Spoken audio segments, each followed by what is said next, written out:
Hi everybody, welcome to my homestead and welcome to my channel. In this video, we're going to be talking about this photo right here. Looks like this is making news. It's everywhere. I'm a little bit late to the game, but this is basically a recently found photo that could be Joseph Smith. Could be. So we're going to take a look at this. We're going to go to Photoshop because I did a little comparison because we know that we have the Joseph Smith death mask. And we're going to look at a few other photos that are thought to have been Joseph Smith. Okay, because this isn't the first time that this has happened.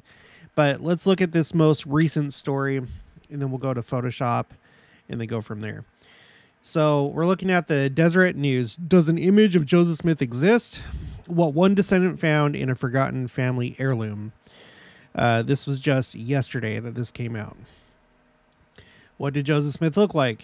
His death mask, paintings, and descriptions of his physical appearance provide some clues of the appearance of the first president and prophet of the Church of Jesus Christ of Latter-day Saints. But no verified photograph or image of Joseph Smith has ever been found until now. A descendant believes he has found a daguerreotype of Joseph Smith, according to Lachlan McKay, a member of the Community of Christ's Council of 12 Apostles who oversees the Joseph Smith Historic Site in Nauvoo, Illinois. Again, the Community of Christ, that was... I'm not like up to speed really with these breakaways from the church, but I believe that they were like the first breakaway. It was unclear when Joseph Smith passed away who was supposed to be the next prophet, and there were some people that felt that it should be a direct descendant. But so they went one way. We have Brigham Young. There was a spiritual event that happened with Brigham Young, and many realized that he was supposed to be the prophet, and this became the main church, right? But you have the Community of Christ. They used to be called the Reorganized Church of Jesus Christ of Latter-day Saints, or the RLDS. Now they're called the Community of Christ. They're the ones that, they have a temple, that like spiral temple in Independence, Missouri. So if I remember right, they are the largest break off from the church. Out of all the different sects and stuff, they're the largest one. So they have a lot of stuff, including they own the Kirtland temple. So anyway, I've done a video about that, by the way, because as time goes by, they're starting to kind of like lose money because the younger generation isn't really... There's concerns about the younger generations paying money or paying tithing. The older generations are passing away. And so they've already sold some things to the church. Right. And so I did a video, and I'm going to pull it up just so if you want to check it out. Let's go here. Let's see. Kirtland. Let's just do Kirtland. Kirtland Temple for sale. It's not, but who knows? It could be in the future, and possibly there's another group that owns the temple lot. That's a different church. It's called the Church of Christ Temple Lot. Anyway, check out this video if you haven't. It's an older video, but it's good. All right, moving on. Community of Christ, formerly called the Reorganized Church of Jesus Christ of Latter-day Saints, is the second largest religious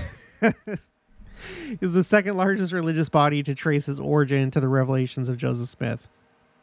For me, it's pretty significant. I no longer have to guess at what he looked like, McKay said. It is consistent with the period and everything we can find. It is consistent with the period for having been made in Nauvoo, and the fact that it has this Smith family provenance. That is really what sets it apart from the other daguerreotypes of Joseph Smith, which it seems like one pops up every other week, and most of them are very easily ruled out. With this one, that has not been the case.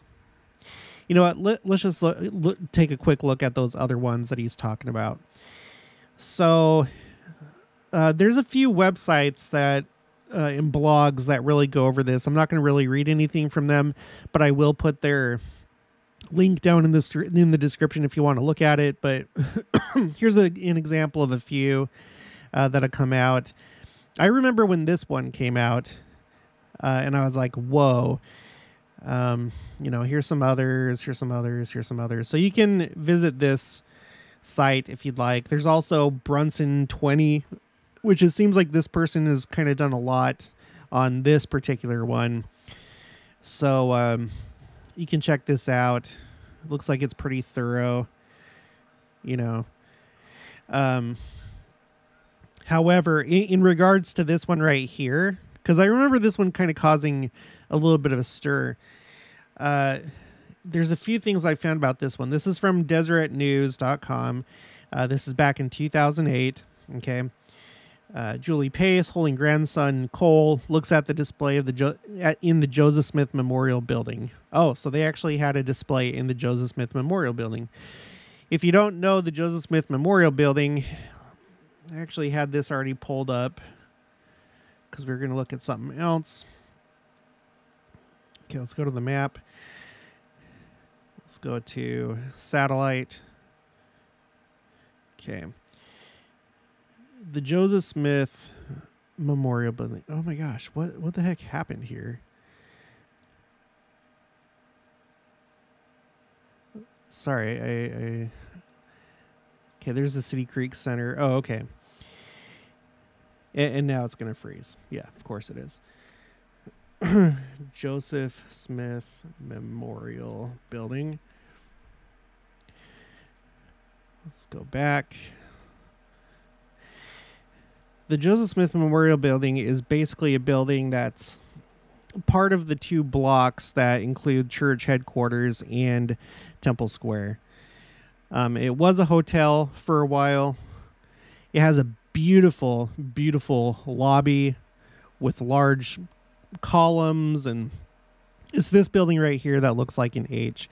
And over here you see the Salt Lake Temple. I've been to this building so many times. There's different things there. In fact, there's a restaurant at the top. There might even be two, but I know that there's one restaurant up there.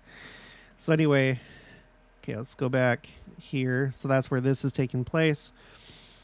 There's no verify. Okay, no, I'm going to read the parts that I highlighted. Okay. Joe Bauman,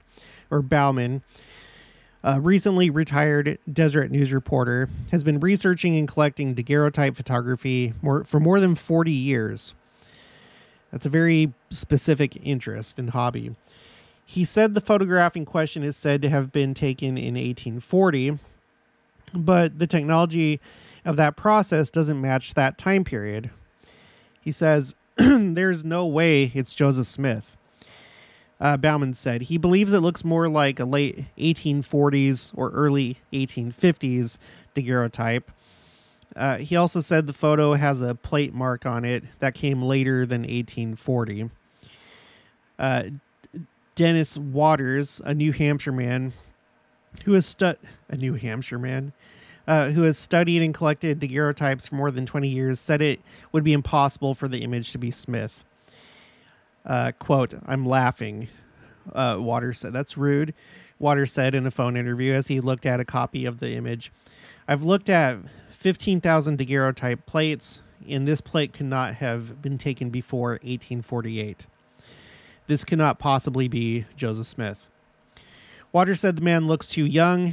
The style of his clothing would indicate the picture was taken years after Smith's.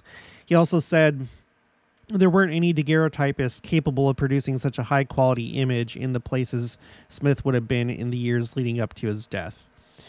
All right, so that's what they have to say about this, and I'll go with that. The church put out a statement and just at the same time say no, there's no way to verify that this is Joseph Smith, right?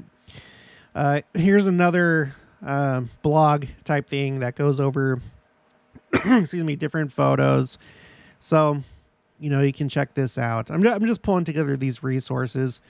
There's this one down here, which I find this interesting just because of the nose, because you'll notice that here's the death mask right here. The end of the nose of Joseph Smith is kind of like more like ball-like in shape. It's not pointy. It's more round. And this guy kind of, but like, I doubt Joseph Smith would have had this kind of, that he would have had like a goatee thing like this. I don't know. If you want to find out more about this, then check out this website. Okay, so let's get back. So there's been plenty of photos that have popped up and people thinking that it could be Joseph Smith. The discovery and findings were announced Thursday. That was yesterday, in the spring/summer 2022 issue of the John Whitmer Historical Association Journal in a news release. Okay. Here's the picture again. It's inside of a pocket watch. All right. Discovering the daguerreotype. Daniel Larson, Smith's great-great-grandson and a Latter-day Saint, inherited some family heirlooms from his mother, Lois Smith Larson, prior to her death in 1992. There were 2 pocket watches among the collection, including one with Joseph Smith III's initials engraved on the front. And by the way, Joseph Smith III, I think that he was a prophet of the Community of Christ, our LDS church at the time. Joseph Smith III was prophet, president of what became known as the... Okay. So this is him right here. All right. Initials engraved on the front. The second watch featured an image of several buildings along the shore of a lake. Larson was unable to open the second piece because he said the release mechanism was bent. He set the watch aside and forgot about it for the next 28 years. Larson found the object again in 2020, and this time managed to get it open. Inside, he found the image of a man with a likeness to his ancestor, Joseph Smith. And here it is. This is what the watch looks like when it's opened. Then he says, in my opinion, there's absolutely no question that it's Joseph. I looked at it and saw those eyes. I told my wife to come in and look at this. We looked at it and almost at the same time said, this is a photo of Joseph Smith. All right. And yeah, those eyes are kind of stunning when you look at it. Let's zoom in. Here's the front of the watch. Here's the lake and the buildings along the shore of the lake that it was talking about. And then here's the image itself. And this guy, it looks like he has just like ice blue eyes. I colorized it. I'll show you that in a minute when we go over to Photoshop. But anyway, yeah, he does have quite the gaze. Okay, 2 years of research.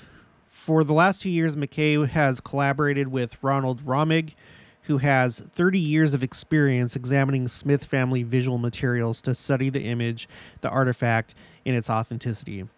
McKay said they used methods such as facial recognition software to compare the daguerreotype with Smith's 1842 oil portrait, attributed to artist David Rogers, and with his death mask. Oh, I should have pulled that up. Let's see. David Rogers, 1842 Joseph Smith portrait. How about we take a look at that? Oh, it must be this one right here. This is actually in the article up here at the very beginning. You see that? Okay. They use methods like photographic overlays and cutaways, as well as extensive historical research. Oh yeah, the death mask. So this is on BYU Digital Collections. This is what the death mask looks like.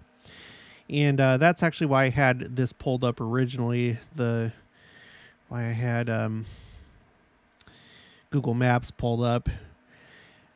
Now, the last time that I saw this, it was over here in this building.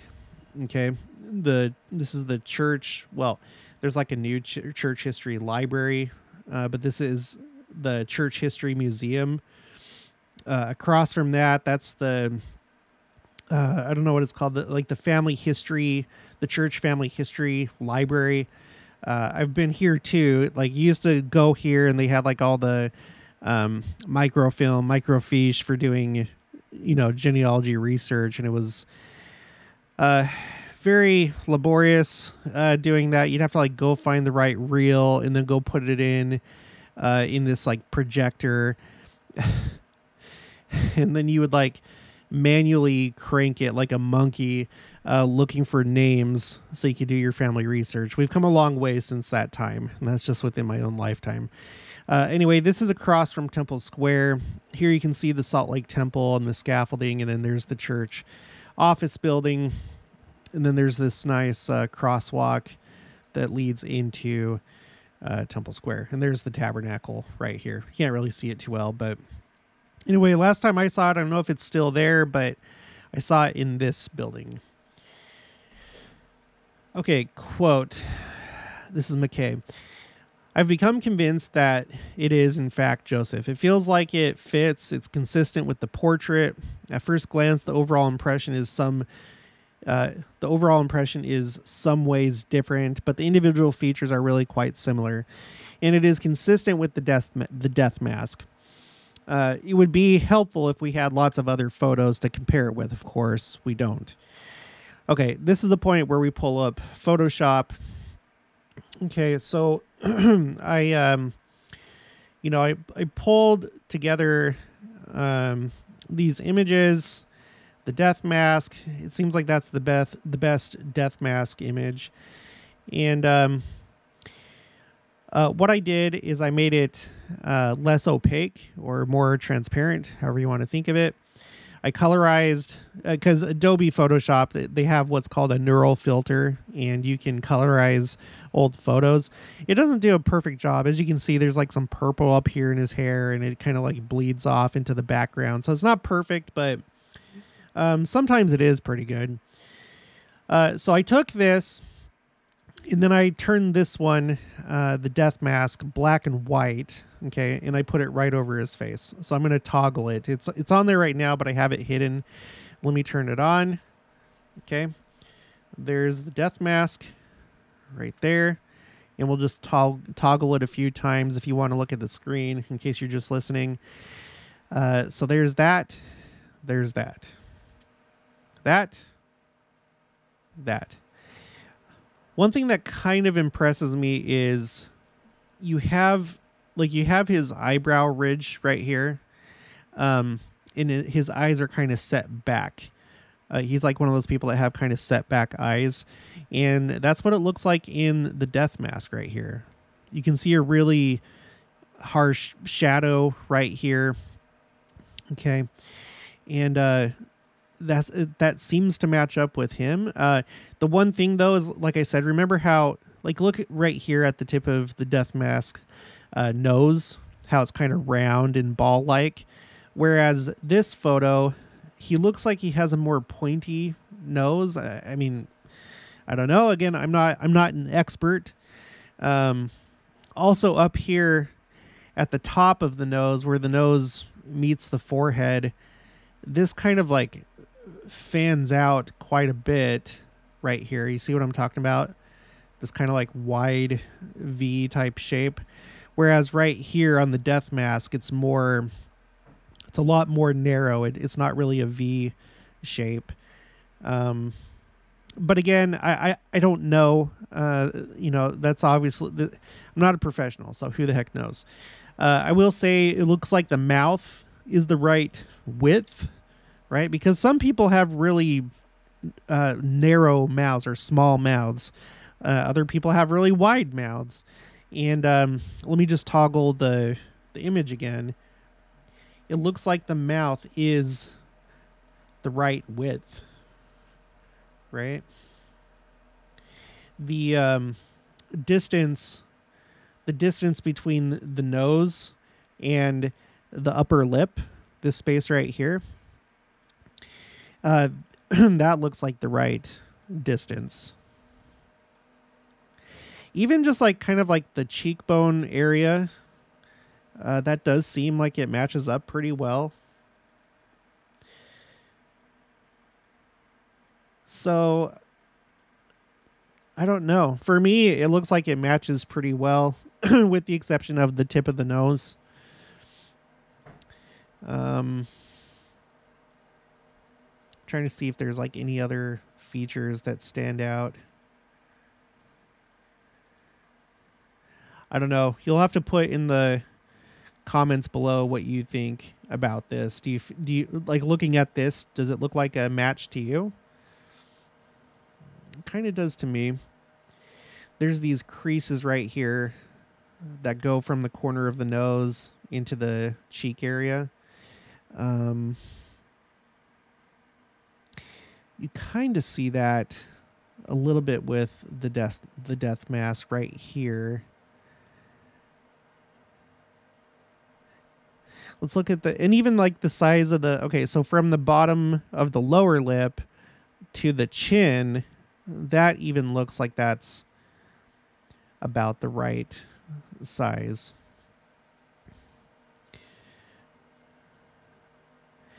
The thing about it is that with at the bottom of the chin on the death mask, I don't know if this is the absolute most bottom extreme. I don't know, like if they had widened the death mask, if it would have like gone further down, because it does kind of cut off right here where it looks like the photo's chin kind of goes down a little bit more.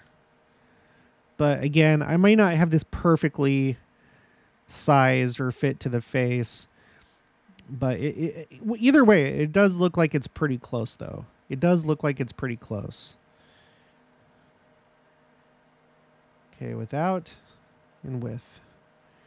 Without and with.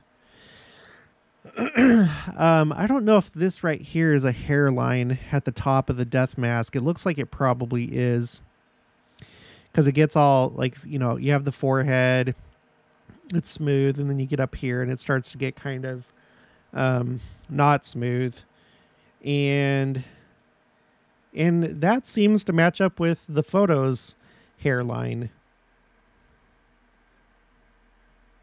Yeah. So, I don't know. I mean, you be the judge. I mean, does this all really matter? I mean, no. You know, most of us feel that we're really close to the second coming, and that means that Adam on Diamond is going to happen. It may have already started to happen. At least the initial meetings may have already happened. But I would assume that in the millennium, we're going to see Joseph Smith. So it's still cool to see the, you know, historical images, what he looked like during his mortal life. So it is nice. And I don't know, I guess it would help connect you a little bit to him if you knew that this was his his photograph, right? This looks like a nice person to me. He does look like he has like heavenly, kind, penetrating eyes, right? He looks, you look at his eyes, he looks like a seer. Not that they're, I mean, you know what I'm saying. So that's my expert analysis of this. I feel like it could very possibly be a match when you look at it. All right, back to the article. After following the research for 2 years, what he described as super experience, Larson has zero doubt that the man in the image is the first Latter-day Saint prophet.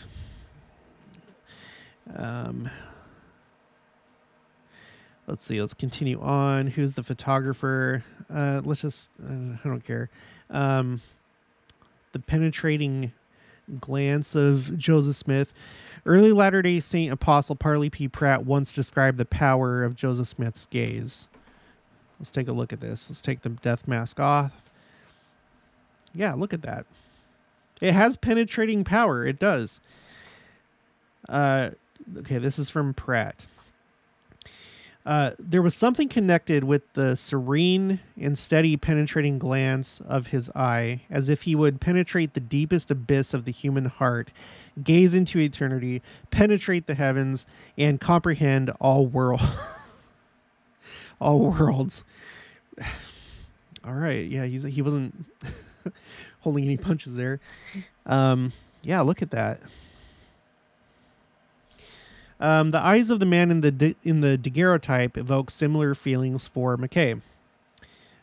Quote, "It's the eyes that really capture me. As I look into the eyes of this person captured in this image, I think I can see why people would choose to follow him."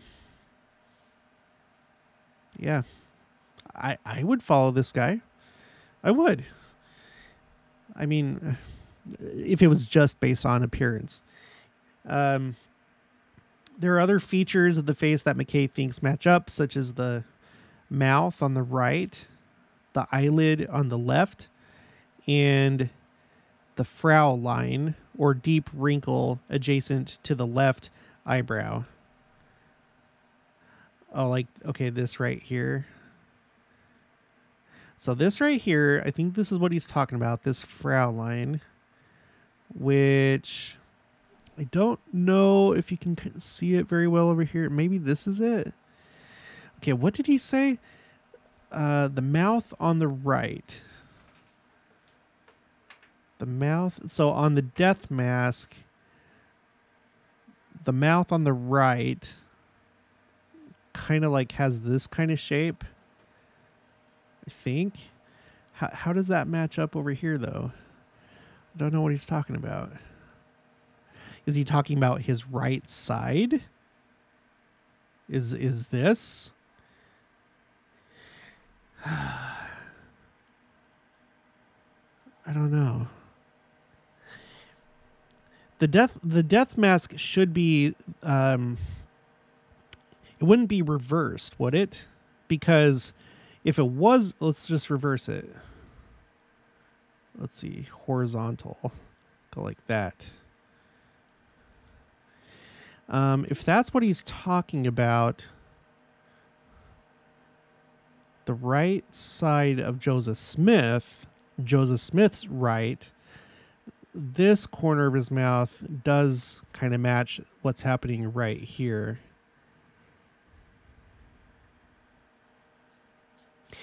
I don't know if the death mask, okay, the death mask should be, okay, you make a mask. I've done this before in high school. As part of my pottery, I was in the okay, full disclosure, I was in the pottery club. And we made masks of our face, but you know, when it came out, it wasn't reverse. It shouldn't be reversed for a death mask either. You're basically making a mold, and then you fill it in with plaster, right? Anyway, I don't know. I don't know what to think about this. So if you know more about it, put it in the comments below. I'm a dummy when it comes to certain things. Okay, reaction to the image. The Church of Jesus Christ of Latter-day Saints released the following statement regarding the daguerreotype. Quote, "Every few years, potential donors bring artifacts to the church history library for review, including alleged photographs of the prophet Joseph Smith. Such artifacts are, of course, of great interest to the church. Though it was not mentioned specifically in the article, church historians, archivists, and artifact experts were provided by the item's owner and the article's authors the opportunity to analyze the locket and photo and to review their findings prior to publication. We concur that the daguerreotype and locket were created of the materials and methods appropriate to the 1840s. However, as nothing is definitively known about the locket's history before 1992, we cannot draw a conclusion about who is pictured in the daguerreotype.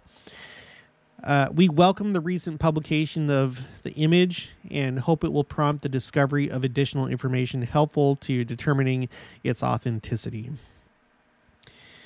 Okay, so that's all I'm going to read from the article. So the church, you know, isn't able to say definitively if it is or it isn't. Yeah, when you look at this and you're looking at the portrait, his nose in the portrait is not ball-like it is on the death mask. So I don't know if like the death mask over time, if it can like, or if it's like how accurate it is. I don't know what to think.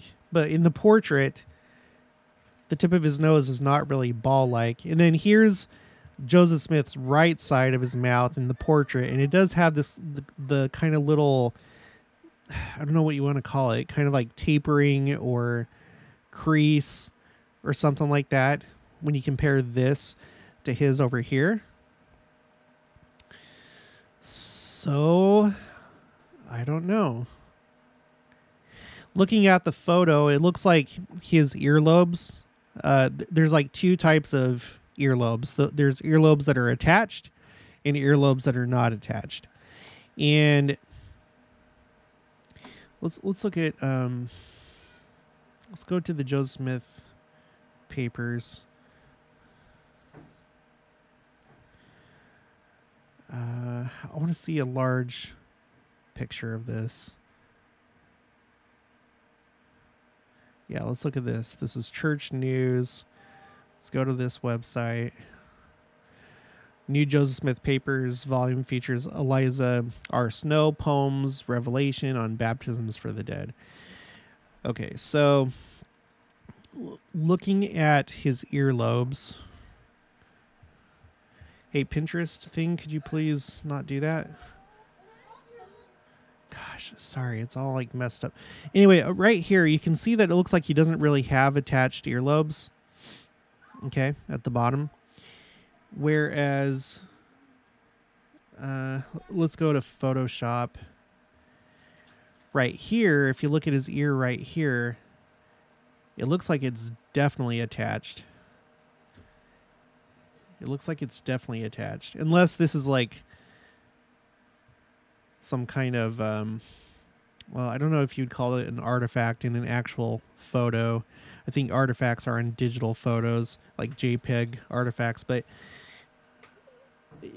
looking at this, it looks like his ear is attached. And you can't really see very well his lobe is attached. You can't really see very well on this one. So if you're using this portrait as a guide, there does seem to be a difference in earlobes, but a similarity on the right side of the mouth. Another thing, though, I just noticed in the portrait. See, I don't know how accurate this portrait is. Obviously, the death mask itself, it's an actual copy, and I don't think it can get that distorted, right? I was just looking at the space between the nose and the upper lip. In the portrait, it's very small. It's very small. But in the death mask, it's larger. It's larger. So if the artist got that wrong, it's possible that he got the earlobes wrong or other things.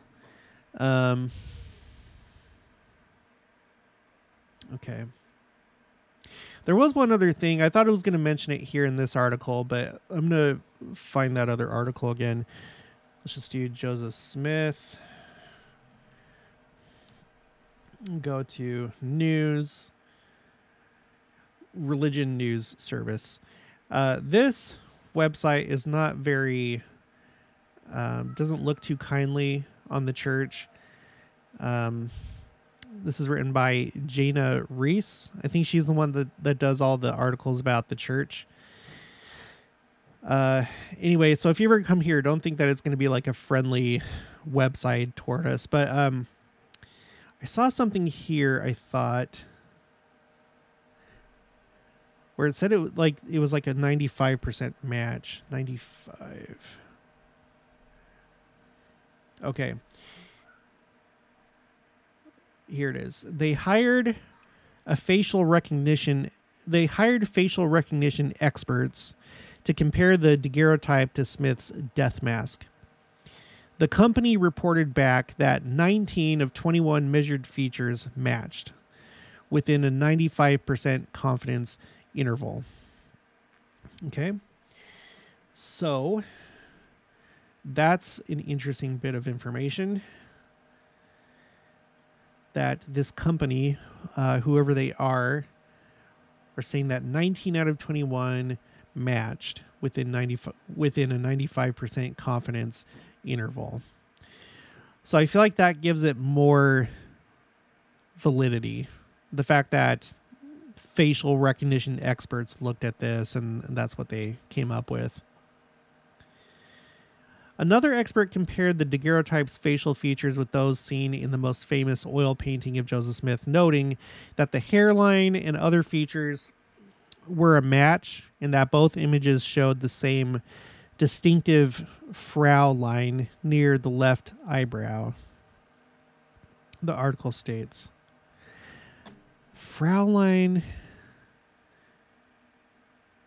What guys, do you know what it's talking about? Or is it this? His eyebrow? Like this? I don't know what it's talking about. Okay, let's go between... Okay, there's this and this. Let me zoom out just a little bit. Frown line. His left side. That's over here.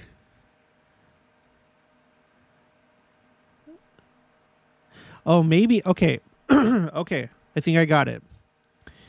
You see how right here it kind of bulges a little bit? Like you look at this side, it's like nice and just kind of straight and stuff. But over here, as you're tracing it to the right, as we're looking at Joseph Smith, there's kind of like this bulge right here. Well, when you look at this, it's kind of the same thing on his... When you're looking at him on the left, it's just kind of nice and straight. On the right, you trace it, and then toward the right, there's this kind of like bulge right here. Maybe that's what it's talking about. So you got the bulge on his eyebrow. You got the corner of the mouth. I think, if I'm getting that right.